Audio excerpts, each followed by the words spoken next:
Il est très difficile de parler de la vie éternelle puisque notre imagination se limite toujours à ce que nous connaissons déjà. Et je voudrais commencer par une histoire que les jeunes ont racontée pendant la messe de l'octave de l'Athénée de Luxembourg. Deux enfants qui ne sont pas encore nés, donc dans le ventre de leur mère, des jumeaux donc, ont un dialogue. Et l'un dit à l'autre: « Est-ce que tu crois qu'il y a une réalité hors de notre mère? Est-ce que tu crois qu'à la naissance, tout n'est pas fini ?» Et l'autre qui lui répond: « Moi, je crois seulement ce que je vois. Et je ne vois rien d'autre que la mer. Hors de la mer, c'est la fin, il n'y a rien d'autre. » Et ce discours des deux jumeaux ressemble un peu à nos discours quand nous parlons de la vie éternelle, quand nous parlons de ce que nous appelons le ciel.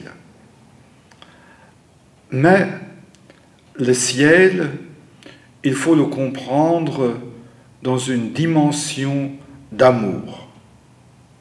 Nous savons très bien, quand nous aimons quelqu'un, que nous voulons toujours être à côté, que nous voulons toujours être proches de l'être aimé. Quand un jeune homme dit à son ami « Je t'aime », il implique « Je veux toujours être avec toi ». Et la mort est le grand scandale, le grand défi de l'amour. Mais si nous croyons vraiment que Dieu nous aime, et je le crois fermement, Dieu ne peut se contenter de notre mort. Dieu veut que nous soyons avec lui, Dieu veut être avec nous pour toujours, pour toute éternité. Voilà pourquoi Dieu ne pourra jamais se limiter à la mort de l'homme, mais il nous appelle à la vie, à sa vie qui est éternelle. Naturellement, quand nous parlons de la vie éternelle, nous devons utiliser les concepts de notre petite vie. Donc, nous parlons du temps et de l'espace.